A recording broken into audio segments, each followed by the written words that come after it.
Hello guys and welcome to Seve Talk, my monthly podcast. I am Seve, professional tennis coach, author, and a creative thinker. On this podcast, we will be talking about life, sports, business, and much more with my very special guests. Join me every month at coachseve.com or on my Facebook page for the second season of Seve Talk. Hello everyone and welcome to the Seve Talk podcast.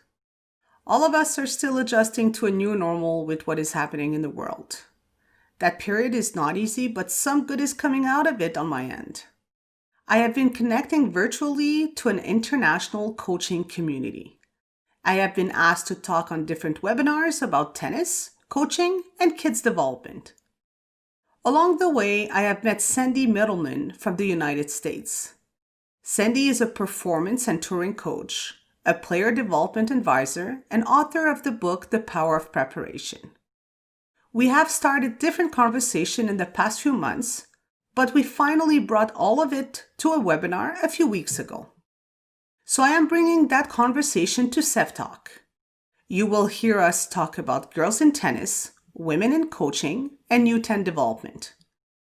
Enjoy our conversation, and I will be back in an hour at the end of the podcast with some final words. So as we kick this thing off, I am Sandy Mittleman coming to you from West Palm Beach. I'm not sure who's on right now that has been on before any of the presentations I've done and had the guests that I've been lucky enough to have or not. Whoever hasn't been on one of the presentations, I reside in West Palm Beach, been coaching professionally, high performance professional players for almost 30 years. It feels like more, but anyways, that's just a little humor. I have to lighten up the Friday afternoon.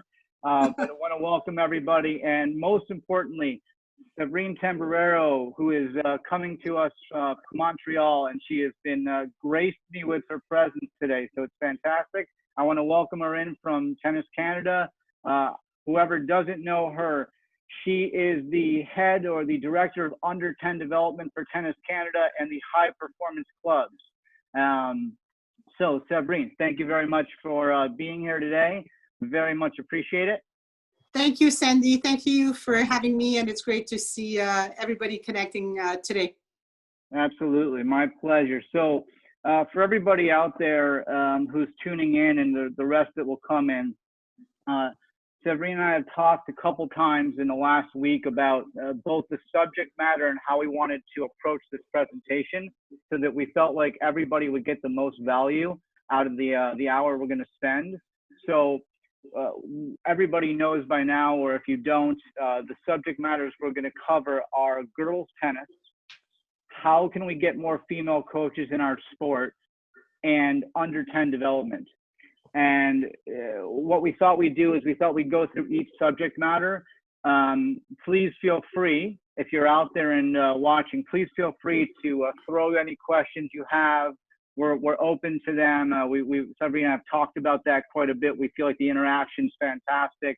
And the more questions we get, maybe the more interesting it actually becomes for everybody. So please feel free to do that, and we'll do our best to get to all of them, because maybe it's not always the easiest thing to get to all of them as they come in, but we'll do our best, and I will do my best. We're going to go through each subject matter, and then once we get through all the subject matters, then we're going to simply open it up towards the end for complete Q&A. So if you've got questions on your mind, you want to leave them till the end, throw them out in between, not a problem. So Seve, what I thought we would do is kick it off with talking about girls tennis. And as you and I have talked about on our calls and away from the sort of the camera, so to speak, I've mentioned that in my coaching career, without attempting to do it, I've spent probably 75 to 80% of my career working with girls. So I thought it's a pretty interesting subject matter, and with your expertise and your view, I thought we could tackle that. And one of the bullet points I referenced in that I think is pretty important is seeing, respecting their passion, their creativity, and their strengths. So as a coach, being able to see those things. I've been a big believer in that, whether it's young kid, teenage girl, girl transitioning to maybe the college or professional level, traveling around the world to ITF. I believe that respecting their passion, their creativity, and their strength is invaluable to the process of helping them grow. What are your thoughts on that? Yeah, I think it's a great start, Sandy. And interestingly enough, I just read from the Canadian Women in Sport a research that they started in February, and they were showing that. And I think that it's a reflection not just on Canada. I think it's pretty much everywhere in the world. But it's really clear that young girls are really not participating as much as we would like in sports. And also we see very clearly that there's a drop between 13 and 16 in regards of girls staying in the, not just the competition aspect of things, but the playing aspect of sports. So I think it was interesting that we're starting this conversation today and seeing that there's numbers now that are kind of showing that we need to do better. And I think one thing about that is exactly like you mentioned. One thing that we have a tendency to do is to put the girls in a box, to say that girls are not competitive. They don't like to be playing points, or they just like to have fun. I think that we need to make sure that we're also individualizing that approach, because the reality is, I know a lot of young girls, they love to compete.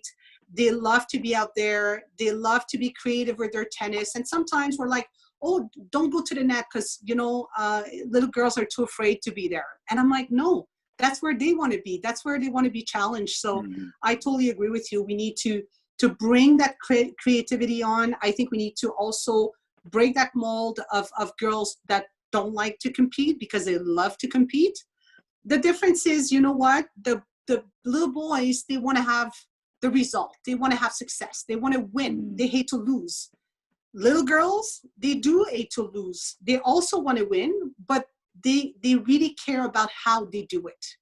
And that's a big, big difference in the girls versus the boys, because at the end of the day, all those kids, what they want is they want to have fun. They want to enjoy playing and competing. And that's not a matter of girls or boys. Interesting. Yeah, definitely interesting views. And I love the approach and the thought process you have in terms of the competitive aspect in particular.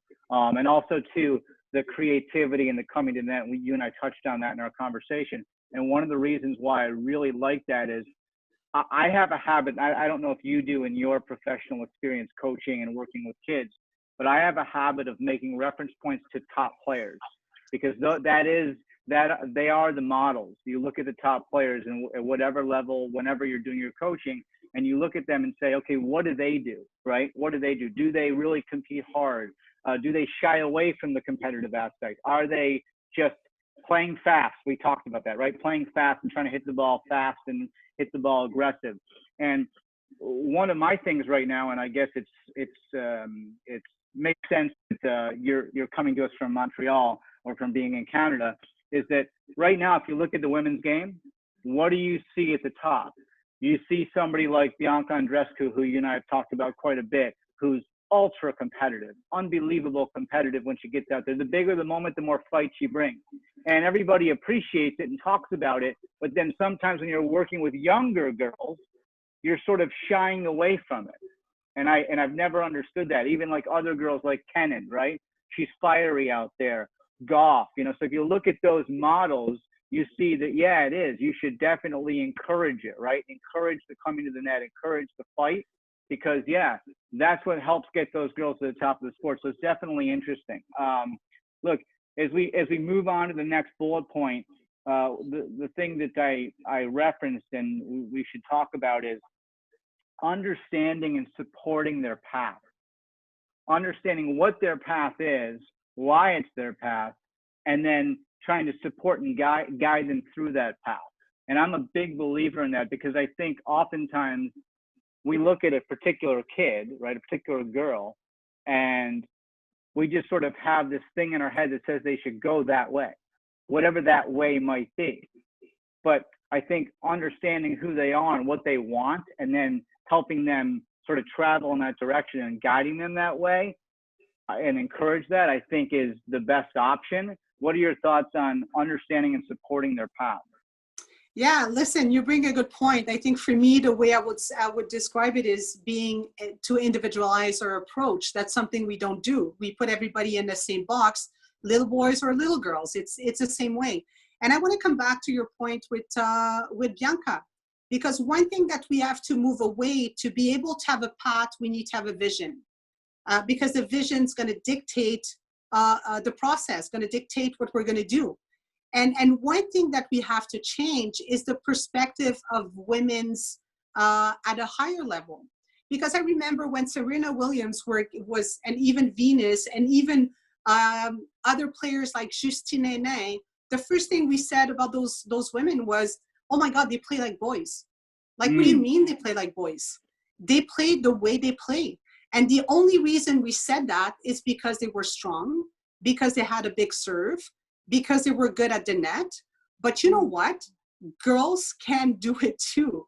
So I think for me, until we change that perspective at the higher level, it's going to be very difficult to bring young girls into their creativity, like you mentioned, and into the pathway if that end vision is not changing. So I think we need to bring those girls to the aspect of trying to improve the all-around game that they have, trying to dictate, what is their personality. And I'm saying that to you, and honestly, that's something I use for boys and girls. I don't think that's strictly based on girls. The other thing I'm going to add, Sandy, to what you mentioned is the perspective of mixity. I had a coach last week that asked me, Seve, do you think at a younger age we should have only girls group? And my answer to that is no. Because if we want to change the way we perceive girls in sport, we need to have more girls and boys training together. But what I would say is that we do need to give the little boys their time, and sometimes the little girls their time. So you have those 2-hour sessions that you can do once a month, where you gather the girls together, where you gather the boys together. And the only reason is because the purpose of training is going to be a bit different. The boys going to want to have a tournament and let's go play and let's have points.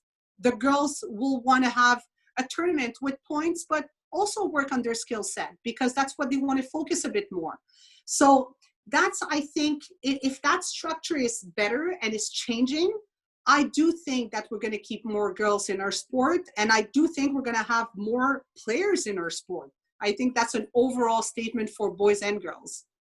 Yeah, you brought up some interesting points, and out of everything you said, one of the things stood out to me, and I've always believed in this, and I always will, and it would take a lot for anybody to change my mind, which is developing the all-court game, okay? Because I truly believe that if you look around the world, and you and I talked about this a lot, that you've had your experiences for years traveling the world. I've had my own. We both know a lot of people, probably similar people, and then obviously a lot of different people.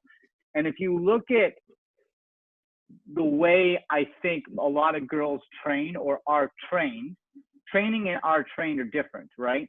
Okay, doing what you're being asked or told to do, and then the person guiding and dictating the development process.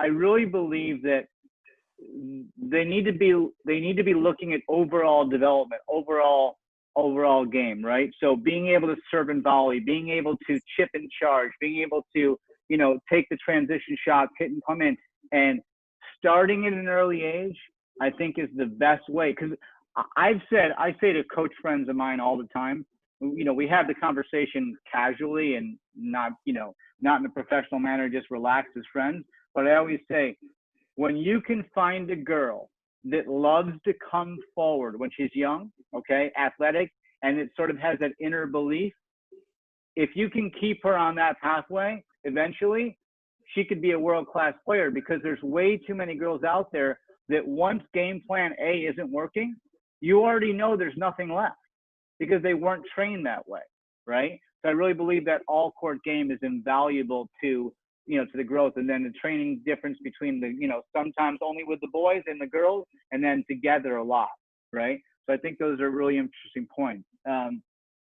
Another reference point that you and I talked about that I think is pretty interesting is the idea when you're coaching to be able to be listening, understanding, and pushing them, right? First to listen to them, what they say, how they feel, what they think. The next is to understand it all, because it's two different things, listening and understanding it. And then once you listen and understand, then knowing what to do to sort of push them to a better place, a stronger place. What are your thoughts on the idea of listening, understanding, and then pushing them? Yeah, I think I agree. I think I would use adapting. I think that's one thing that in coaching we don't do a lot. Sometimes we go in, we have our session, we don't adapt. And also adapting means making sure that we explain the process more when we do have girls and we have boys in the same group. Because there will be a lot of question with, why should we do this? And why should we do that? And you know what? Our reflexes as coaches is like, oh, I'm the coach. Can you please follow the guidelines and what I'm telling you? Yes, you're right. But at the same time, that's what mostly little girls will ask you. Why should we do this? Why should we do that? So the listening aspect, I agree with you. That's something we need to do more. The other thing is when you say to make sure that we have them and we push them. I think what we want to do, and again, for me, it's little boys and little girls. I think we need to make sure that we bring them outside their comfort zone. I think sometimes we leave the little girls in the comfort zone. They are looking for challenges. They are looking to be challenged. And then we say, oh, no, you know, they're fragile mentally. What kind of stereotypes? We never heard that as young girls, you know. Oh, they're not competitive enough. Oh, they're crying. I don't know about you guys in the world, in the States, in France, and everywhere, but I've seen more little boys cry than little girls in tournaments. So I don't think that's something to do with the girls only. And the last thing that I would say is that making sure that those little girls that we have, if we want to keep them, is creating an environment for that. Because most of the time, the environment is the reason why young girls are dropping out, because the coaches has been too negative, because the coaches is not listening, because the coaches is not involving them into what they're doing. And one thing that I would say to all of you guys coaches out there, one mistake that I've done, and I'm sure I'm going to continue to do because it's not easy to change, we always focus on what's not working versus what works. And you know what? There's little girls that come in and they're unable to hit a backhand, but they have amazing forehand. Focus on the forehand. And I think by creating that aspect of focusing on what's positive and what's working, and then come in with what's not working, it's much easier to keep our kids in our sport, and mostly girls. Because when you go to 2 hours, 3 hours, 4-hour sessions, and you come back home, and the only thing that you're able to say is, oh, my backhand sucks. Oh, I've been told my footwork is not good. Oh, I've been told that girls, they don't know how to serve. They're making a lot of double faults. There's no way they're going to stay in sport. There's no way. So that's what I would say that we need to do better, is focus on what works. Don't be afraid to train what works. Don't be afraid to maintain that in your training, and then bring what's not working. And I think that environment is going to be so much more positive for young girls to stay on for a longer time. Yeah, interesting. You brought up a couple of good, really interesting, and I think really good points. One is about the idea of, you know, the positive view, right? It's so easy when you're on the court with kids, okay? It's so easy to see what you think is wrong, okay? I mean, so it doesn't matter what level or age they are, right? You go on the court and you look, and you're almost innately looking for problems, right? I think I've always thought, and I think you agree with this, we've talked about it a little bit, but I always believe that great coaching is about understanding where things are, but looking for solutions. Because there is no one player out there. It doesn't matter what level you work with, what their ranking is, what their results have been, you know, who's writing about them, they're the next thing. It doesn't matter. Everybody goes on the court everywhere in the world, and guess what everybody has in common? Guess what? There's one thing that everybody's got in common. Every kid okay? And every coach. Every kid, every practice is going to miss. Nobody goes through a whole practice without missing, right? And no coach goes through a whole practice without seeing a mistake. They're guaranteed. So I think we have a habit of focusing on that instead of focusing on, oh, wow, the forehand's really good, right? And then encouraging the positive and then trying to develop and go from there. But I definitely think you make up a really good point. The next bullet point, actually, the next part of the outline, actually, it goes to something you brought up in the beginning of the conversation. The idea that they don't have to fit a mold, right? They don't have to fit a mold. And I think that's really important because I think that, as you know, oftentimes we have this habit, right? Of, okay, people are playing, girls are playing fast and aggressive, right? Okay, that's what they do. So you automatically start to fit them into a mold of maybe how they play or how they're supposed to think or, or act or whatever it is. And I think that we both agree that they don't have to, right? Okay, you have to see the individual in them, right? Respect that, encourage that, and guide that because that's what makes them them. And I think that's the exciting part, right? So what are your thoughts on they don't have to fit a mold? Yeah, again, we're calling it mold. I'm going to call it stereotypes because Yeah, sure. because again, that's what it is. Girls don't serve. They double fault all the time, even if it's true. I'm not going to mention that, but it's we can't serve, we can't volley. We don't have a strong forehand. We can't move. We're not committed mentally. We're breaking down mentally. That's why there's a coach at the WTA at the international level because women cannot make decisions. So we have to break that because if we don't break that, we're going to coach young girls in that. And I'm happy to see some of my friends from Vancouver and Patricia from de France qui est aussi là. Salut Patricia, Aurélie, I see you. So, I know I've talked to those coaches and we all say the same thing. It comes a point that we are coaching kids. And we'll talk about it in one of our conversations with U10, but sometimes we have a tendency to too early at a younger age to really split the boys and the girls, even in our coaching. And I think we have to be careful about that because the reality is you would have young girls that in the physical department will be so much better than boys. I don't know if you guys have seen U8 and U9 boys skipping ropes and girls. It's the same thing. But when you see the boys trying and working on it, they're amazing after like a few practices. So the girls, it's the same thing. So I think we need to change that stereotypes that we have around the game. And with that, we need to, like you mentioned, one thing that we need to do is identify also the different personalities that we have on court, that we have as young girls. And I remember at the time that Serena Williams and Venus started playing, it was a tendency where all the women were taking their forehand when the ball was coming in the middle. That's what we did as coaches. That's how we trained. And it continues to bring success. But I remember when those two came in, what did they do with that ball? They took it on their backhand. And why they did that? Because the dad said, you know what? You're good. You're strong. That's your strength. Let's focus on that and let's build around that. And I think that's what we need to do better as coaches to make sure that we're going to bring those girls into a larger perspective of our sport. And hopefully by doing that, they're going to stay much longer. Yeah, you brought up some really good point. I like the point about the skipping rope part. I like that. That's good. But no, look, you're right. I think that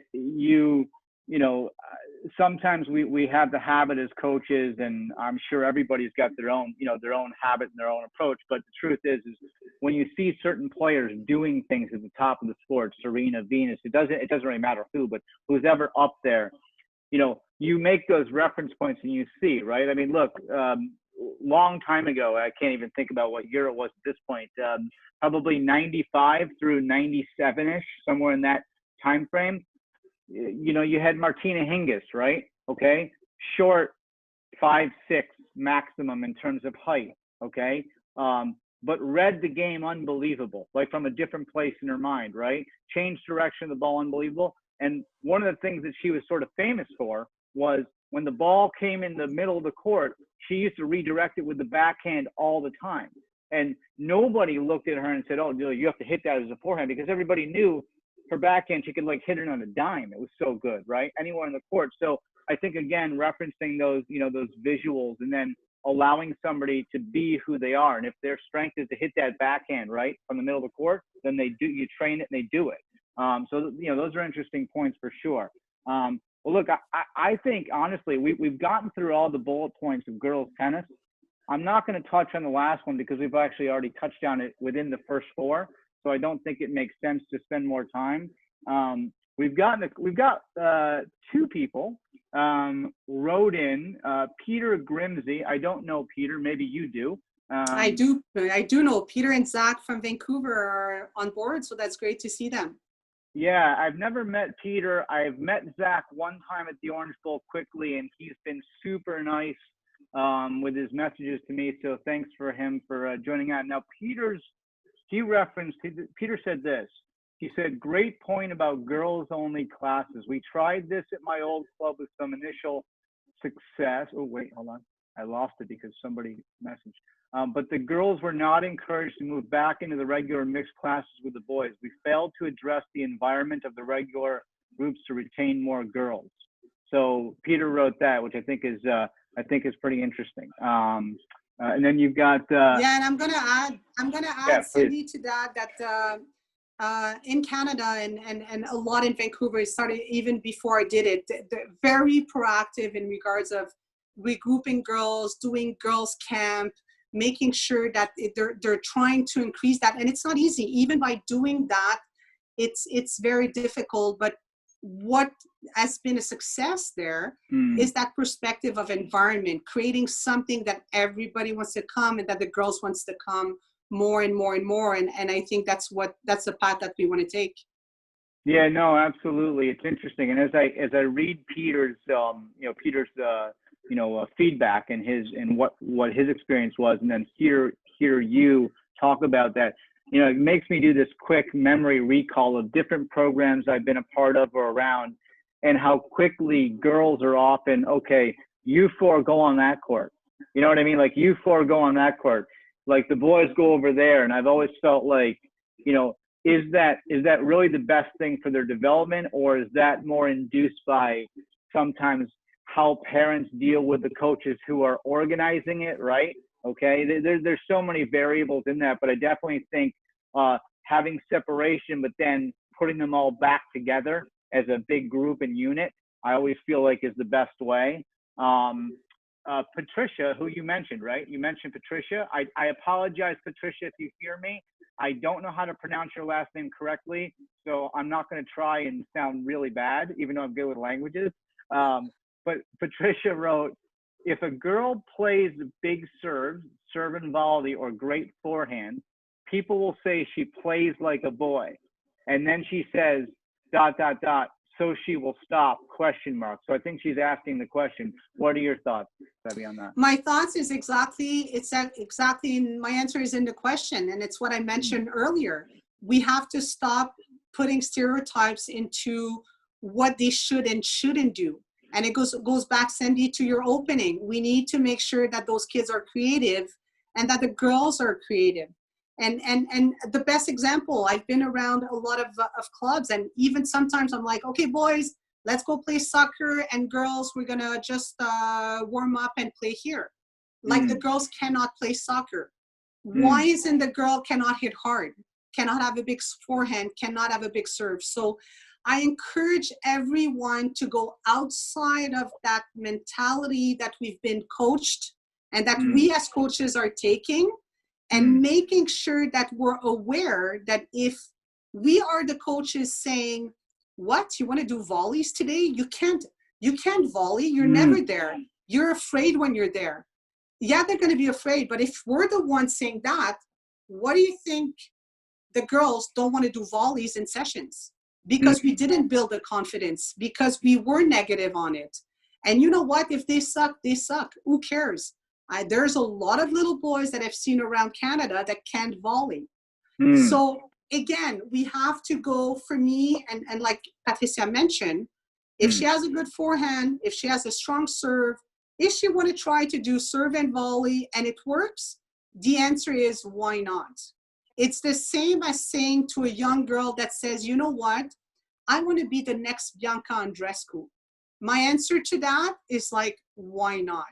And there's a little girl that I brought to France. I know the parents are listening, and others that I've seen in Florida in the camp that I'm doing. And if they're telling you, parents, that they want to be the next Andreescu or the next Serena Williams, your answer should be, why not? Absolutely. And our Absolutely. job is to give them tools to try to do it. Now, if they're 25 years old and they're saying that they want to be the next Bianca or the next Serena, you tell them that they could be doing something else. but again, we have to we have to make sure that we're there to nourish that dream. And again, the end result, we have no idea. I always say it to the parents, are funny sometimes. They come up to me and they're like, Seve, you know, is my daughter gave 100%? I'm like, she wouldn't be here, you know, if she didn't want to give 100%. So for sure she gave 100%. Yeah, but you know, we're never sure, because sometimes they win, sometimes they lose. Who cares? The reality is, in a tournament, one person's gonna go home happy. One. Right. The rest gonna cry their eyes out. So we have to put this in perspective, right?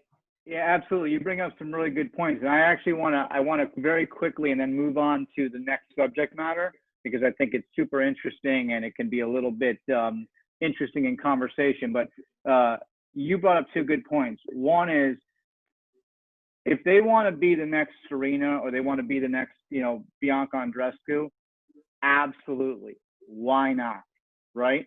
All you got to do is say, are you all in, right? Are you all in? Because they were all in from the start, right? You don't say why, you say why not, right? And then the next part of it is when you're talking to a parent, because as you know, I told you I speak to many of them all the time. Whenever I start hearing the yeah, but, and then they're focusing on what they think the problem is, you need to be focusing on what you think the good stuff is and the solutions are, right? You say something and they say, yeah, but like you mentioned, right? Tennis is this funny, interesting, competitive world. Why? Because they start off in a draw and only one person really ends up happy when they leave. Everybody else is thinking about the things that went wrong, right? So it's definitely an interesting talking point. Before we jump to the next subject matter, I do not want to disregard Zach's question.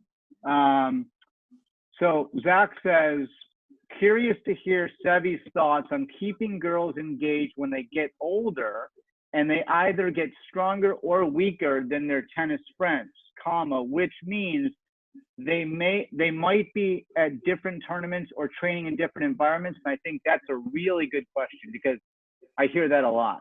What are your thoughts, Seve? Yeah, I hear that a lot. And I have to say, what's interesting is, I think the older they get, the tougher it is to keep them. And the more important the environment they're in is. And when they're older, and I think that's what Zach is mentioning also in his question, is that they want to be part of something. You know, when we say tennis is an individual sport, it's not true. We compete individually, but we need to have a team around those girls if they want to stay on. We want to have the coaches there. You want to be with your friends. And sometimes your friends are in another club and in playing competition somewhere else. But I think it's part of what we have to do as coaches, to create either with other clubs, because the reality is, if I look at the numbers that I was telling you in the beginning, there's less girls. So we need to go outside of the box. We need to bring those girls together, even if there are other coaches, other clubs, even other countries, and create something, events, camps, regroupings, match play, whatever it is, so they feel they're part of something.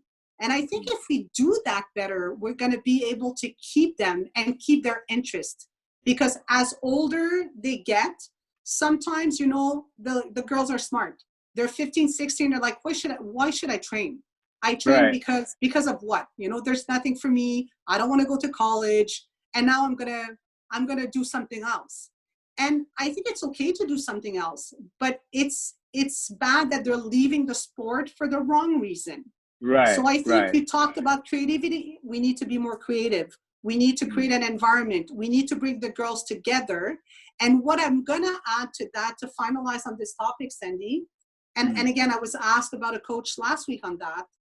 As much as we need to have mixity at a younger age and create little spots for girls to train together and boys to train together, it's reversed at an older age.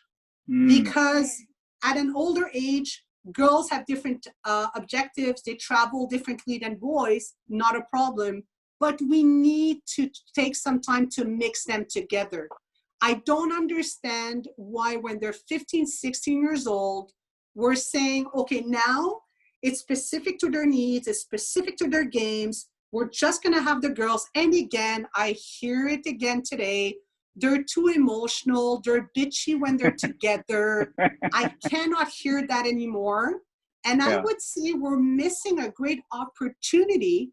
And a quick story, I remember at the NTC when Charlotte Robillard-Millard, an amazing player, amazing girl, she stopped, she's coming back. And one of her best friend was Felix.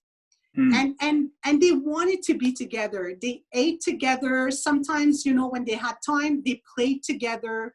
So I would say that balance, whatever we need at a younger age, is kind of the opposite at the older age. Interesting. Yeah, no, those are all really good points. And as you and I touched on when we talk on the phone, I think all these points are interesting because reality is, and we apologize to everybody, we feel like we could talk about all these points individually for hours. Well, unfortunately, we don't have hours. So with that being said, fantastic point of view, Seve. And we're going to move on to the next subject, which we both find very interesting. So we hope you guys will too. How can we get more female coaches in our sport? And this is something you and I, we went for about 35 or 40 minutes on this. And I had my own thoughts and you had some really interesting points of view.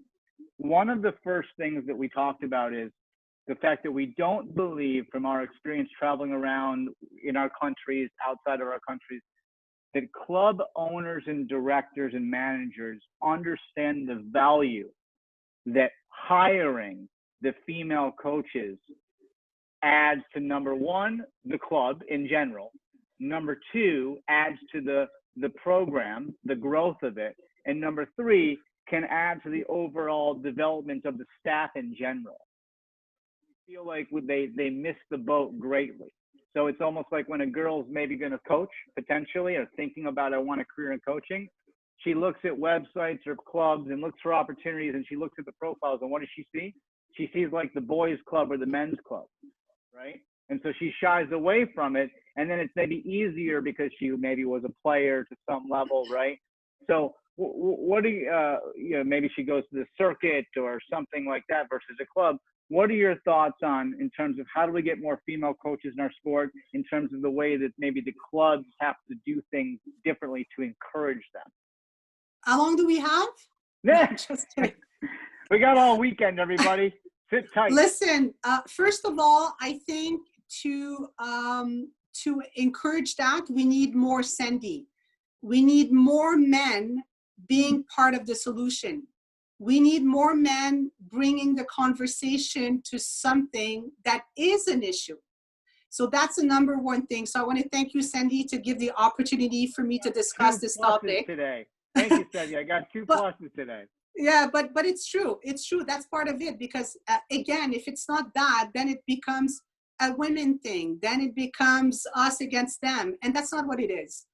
The second thing is, and you touched based on, is we need to create opportunities. And opportunities outside of, we are so good with little kids. That I can't hear anymore. We are amazing with little kids, as some of my colleagues, men coaches that are amazing with working with girls and working with young kids. So it's the same thing. Why are girls dropping out at 13, 16? because there's no opportunities for them, either at college, either at coaching, or either at doing a business. And right away, we put them where? In an office. Are you going to be good in an office? No, what I want is the high performance job. I want to work and be the next Fed Cup captain, be on tour, and that's what I want to do. And I think we need to, again, create opportunities into the job scale, that it's either clubs, that it's either coaching, that it's either academies, federations. We need more women under that umbrella also, and as directors. Because the reality is, if we don't have that, and you mentioned it earlier, the young girls can't model what they can't. As I said in one of the seminar, I think it was with Kai a few months ago, you can't be what you can't see. It's that simple. And as a female coach, it's the same thing. We need to have more opportunities. We need to create those. We need to be not being afraid to go outside of the box. But unfortunately, it's the same thing. And I have the same challenges with my own coaching career and in my federation, where, you know what, sometimes it's easy and they say, you know, Seve, at this level, it's not possible to have a female because, you know, let's say on tour, the men, you know, they need someone to hit with them. I'm sorry, but there's no men coach that is hitting with his player. None, nada, no more. You know, see what I mean? So that's just a reason. And then they say, yeah, but I talked to a friend of mine that is coaching at university in the States. And it's like, yeah, but I think I'm going to select that coach because his win and loss is so much higher than the other one, for sure. He has so much more opportunity to coach at that level that his number is going to be higher. So we need to redefine what being competent is, because competent means a lot of things. And to end on that is that I cannot wait the moment. And I see a lot of female coaches, a lot of female faces today, where we're going to be able to say, I'm a tennis coach. And not, I'm a female tennis coach. Right, sure. And when we're going to get to that point, that's going to be amazing. No, absolutely. All those points are well taken and understood. And look, I think that one of the mistakes that many people make in the industry when they do two things. Number one is they go to hire somebody for something, right? For a position. You know, you've heard it a million times. I've heard it a million times ad nauseum by now, right? Okay. When you're talking to somebody about a job, somebody says, can you hit? Right? Can you hit? And I'm like, does it matter? I mean, like, you're hiring me for what's inside my mind and what I know, female or male, either way, right? But we're talking about, obviously, female coaches. Don't make an assumption that, oh, yeah, they're going to be great with little kids, but they can't do this over here. They either know something and they can provide insight and value, right? Or they don't. Because I could say the same thing. If you look at a lot, I know a lot of guys, right? A lot of men coaches everywhere, okay? They're being hired for positions, and they're in positions where they can't play, right? They can't play, they can't run, but it doesn't matter, right? So I think that with the female coaches, yes, we got to get to a point where it's not even about that. It's just about they're a coach, right? That's it. They're a coach. Put them in this position because they're going to add value, right? So I think absolutely. But Sandy, yeah. I want to add to that. I want to add to what you're saying because it's a true story. And like I said to a lot of female coaches I'm mentoring, is that in a way, it's unfortunate to say that, but again, I think it's great. It's a lose-lose. Whatever we do, we're too strong, not strong enough. We're too soft, not soft enough. So my recommendation is just be who you are, just have a voice. And it's better to be losing with your own identity than to lose with trying to be somebody else. And a funny story on that is that, as you know, a part of my job is to travel around the country and be working with amazing coaches and kids. And once I was in a club and it was coming from a colleague of mine. He said, Sev, would you like to hit? And I know just the way he said it, it was to test my skills, right? Right. And I was like, oh my God. I'm like, yeah, not a problem. And then I go on, and I know some of the faces, and I know that some of the women coaches right now can kick anybody's ass. So I was on court, and I start to hit. Into 5 minutes, he turned around and said, oh my God, you can hit? And that was so interesting because, again, it's like it couldn't happen that we do have the level, that we are able to train, compete, and play compared to some of the men coaches. So I hear what you're saying, and I agree with you. Sometimes you turn on one end and they say, oh, we want you're competent enough. And when it's your turn, it's like, oh, out of a sudden, you don't know how to play. You're not strong enough. You're too soft. It does. And one thing that I heard that blows my mind, it doesn't look very professional to have a woman with boys on a court, for example. Yeah. And I'm like, well, that's pretty interesting. Well, that's pretty. Yeah, I agree. It's crazy what people think, and like you said, the only way to make the change, right, to make growth, is to have the conversation, right, over and over and over. Have the conversation and have the men coaches, and I know most of them are amazing, and they do support that aspect of opportunities, having us, achieving success. So again, this is really something that we need to work together to be successful. Absolutely. So with all that being said, because they're all super important points and ones that we could talk about all weekend, and so if everybody wants to stay on all weekend, I'm all in. No, I'm just kidding, everybody. Okay. So the next point is, because I want to go over the next point like kind of quickly, because I really feel like it's important to get to the last part before we go into some Q&A, and we got about 16 minutes left, and as anybody knows me, I'm super tight on time. When there's 16 minutes left, it's 16 minutes. It's not 17 or 15. So I really want to get to under 10 development, because I think that's really important, because as we both know, probably a majority of people that are on or dealing with, clients and players deal with a lot of younger kids. And I was encouraging people to try to come on for that reason. So the last point about female coaches in our sport, we talked about, having the pathway, right? Finding the pathway. So how are female coaches most likely to want to become coaches, right? Or female players, former players, doesn't matter who. How are we going to encourage them to want to become coaches and know that there's a pathway to professional pathway for them? What do you think is the optimum way to do that? The only way is to create a pathway. Right now, we want them to stay in a pathway. There's no pathway. There you go. It's that simple. So I think it's to go beyond the fact that we're good with little kids. So if we do that, that means it's going to expand to higher level. I think we need to have the guts of our values, if I can say that, and go outside of the box again, and hiring more female coaches at the higher level, and making sure that we do and we are a good influence into the generation that is behind us. And when we say that we want to have more female coaches, again, we need to show that we're willing to create opportunities for them.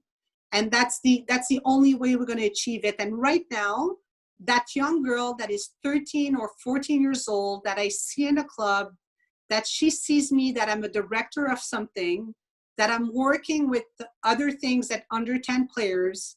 And when I say the result, and that's not me at all, but of players that I've coached, they're like, oh, you know what? I didn't know coaching was an opportunity. Right. So I think by just doing that, it's like, oh, that 13 will probably stay on to 16. Because she's going to say, you know what, if I'm a better player, I'm going to probably try to be a better coach. And then what I would say is that for any of you that have an academy that is working in a club, just try to create opportunities at 14, 15, 16 for those girls to help you. Right. And even if you don't pay them, or it's just giving a bit of time and you want to give an hour of private for free to them, if you do that, you show them that there's more that they can do at that age where normally they will slip out of the sport. So that would be what I would do on that perspective. Yeah, definitely. Interesting. And I like the idea of adding in, when they get to a certain age, having them help you, right, in different capacities, for sure. So with that being said, we're going to move on to the under 10 development, and then we're going to see if we can cover it in the next, say, 3-4 minutes, if that's possible, even though obviously it should take us longer than that. And then I want to see if we can open it up and see what kind of questions we may get. So I've always been of the belief that there needs to be a balance with younger kids between structure and freedom. I've always been a big believer in that. I think way too many times you see coaches with kids, under 10, younger kids, where it's so structured or it's all free. And I've always feel like the best jobs to get the kids encouraged and growing and developing and making sure they know how to hold the racket and the techniques and all those things that we call the foundation, right? That's what we call the foundation.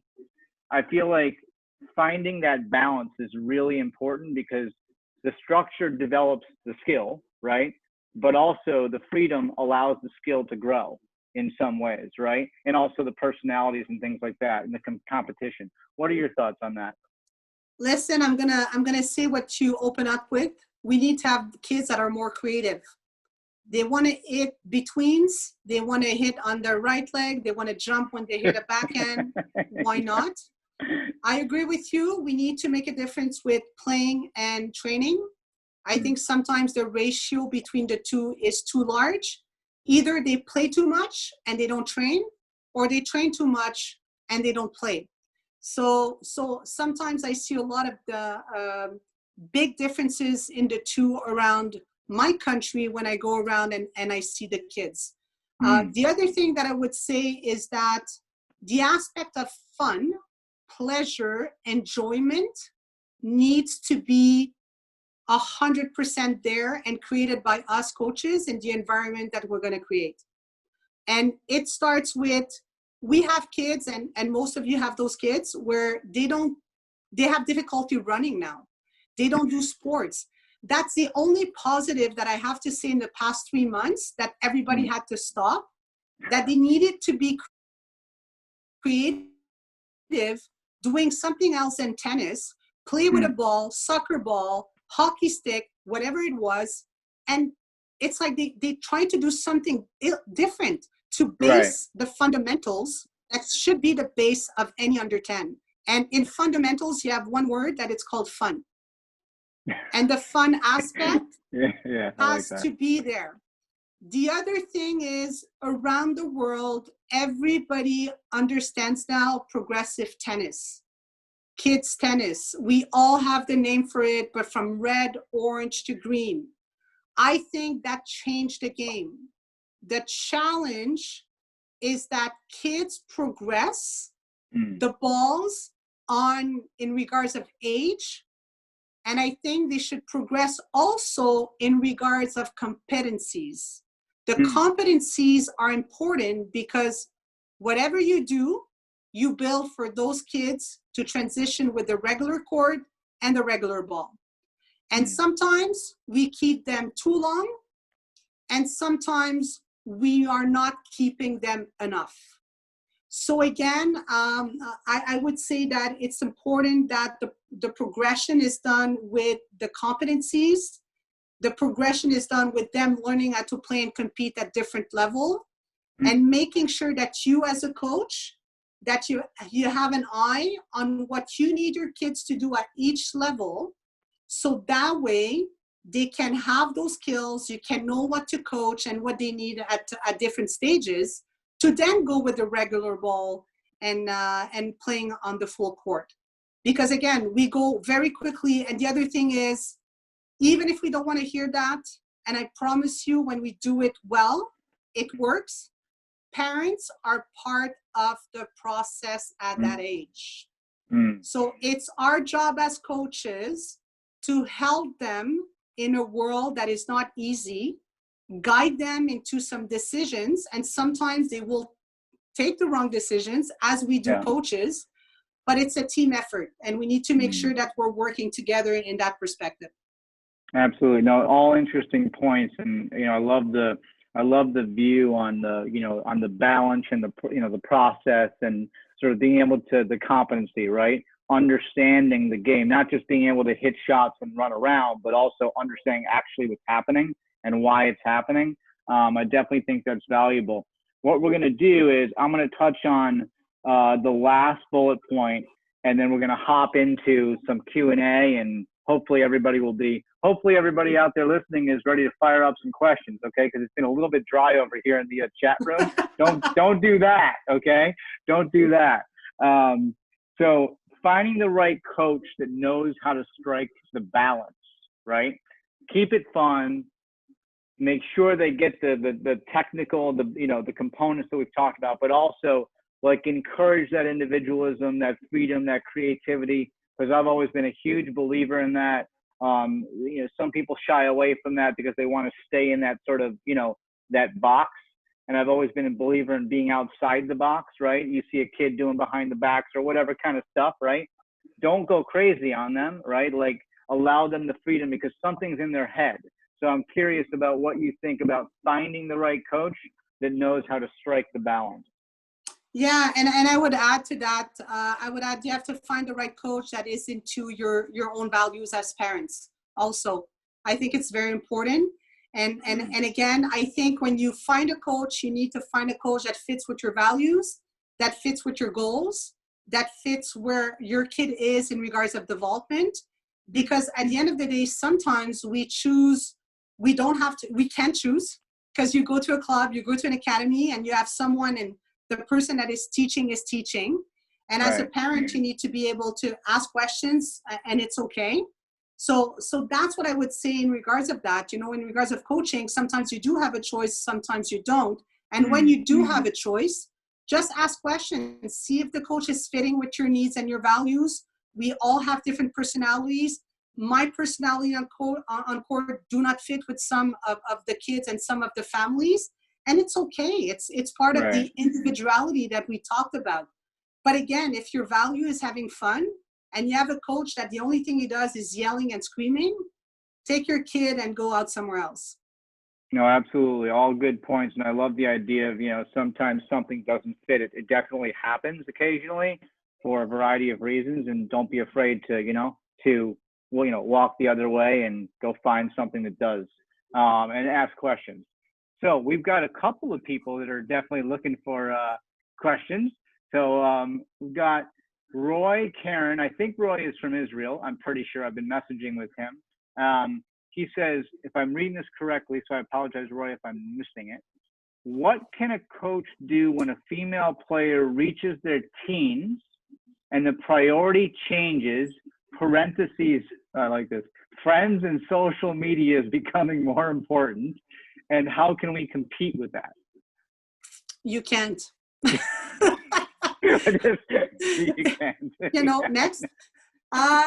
Again, it's all of this is part of the process. I think you need to just know why those girls at that age are continuing to play and compete. And we have to accept that, what, they're going to look at the way they look. They're going to take a picture in a tournament. They're going to do stupid things, as boys will do. And it's part of the process. For me, it's kind of a little bit the same thing as what I said earlier. We want to change the girls on how they are, and do girl. I had a little 3-5-year-old for an hour this week, and the parents are like, "So how it was, Seve?" "Oh, it's great. I learned about the new ice cream. I learned about a new movie." But that's what it is. They talk a lot. And I was like, okay, so it's part of it, and how can I manage it? It's like focusing on strength versus weaknesses. We're not going to change that. It's there. Sometimes we need to just bring it to what is the commitment. We need to accept that most of the time, some of those girls will stick because of the social aspect of the game. They love the coach. They have friends in the team. They have friends that are there, and that's also okay. But if your group and your training environment is for something different, you will for sure need to address it to those girls. But again, it's finding that balance of, it will happen. Yes, there's commitment. It's done a different way. They will talk to different things. They will talk to boys. They will have conversation that doesn't make sense, but it's part of their age and what's happening at that time. And we're not going to change that. Right. That makes sense. Live in tennis question a lot of time during adolescence when girls mature, girls drop off. How to avoid this? That's one part. Many time also boys get attracted to girls during practice with girls and it takes a different route. As coaches, we are responsible for kids, but this goes to a new level, how to control this. Did you understand that? Yeah, you got that? Okay. Yeah, I will try to answer it. I think the first part we answered through the process of the conversation today. Yeah. What I would say is that, again, at any age, our job as coaches is to be clear of the intention and what we do. And I think it's part also of the process to have meetings 3-4 times a year with parents, with coaches, of the do's and don'ts. And knowing that there will be attraction at one point at that age, not a problem. But it's for us to, again, dictate what we do want to have in our coaching and in our training environment. And that's something that we shouldn't shy away and we need to address. And again, at that age, they understand. They want to make sure that they have honesty on our part and also bring consequences to what happens. Because if this side is not part of it and we believe in having boys and girls training together, we have to address this very early on in the sessions and making sure that they understand the guidelines and what's feasible and what is not, and consequences if it goes outside of the track of what we expected. No, absolutely. Those are all good points and definitely, well said. Everybody, I hate to be the bearer of bad news. It's not bad news, it's reality, is that we have now hit the 1 o'clock hour. So technically speaking, our presentation has come to a close. There have been a couple other questions, but what I'm going to do is I'm going to ask everybody to allow Seve and I to address those questions, off the camera, if that's acceptable. And we'll definitely, Live in Tennis had another one. And then Nancy Lally from Connecticut, who I know in a long time, popped on a little while ago. I know she was busy and she's got a question. So we'll definitely address those the best we can off camera. But most importantly, on behalf of everybody, Seve, thank you very much for the time. It's fantastic. I hope you enjoyed it. I think we had a great session. I think it went well, and I hope everybody out there, you had a great time, and we answered a lot of your questions, and we'll keep you posted on when the next one will be. Thank you, guys. Have a great summer, everybody. Thank you. Take care. Thank you, guys. Take care. Have a great weekend. Wow. We have discussed so many great things. We need more girls and women coaches in our sport, and kids' development is so important that we need to continue the conversation. You can follow Sandy on all the social media platforms and visit his business website at middlemantennis.com. I have chosen a song for this podcast to represent our conversation. It is for Maroon 5, Girls Like You. I hope you enjoyed this month's podcast and that you downloaded the Stingray Music app where you can listen to the Seve Talk playlist. Go to coachseve.com in the media section and share your experience, questions, and comments. Thank you guys for listening and being part of the Seve Talk community. Until next time, Seve's out.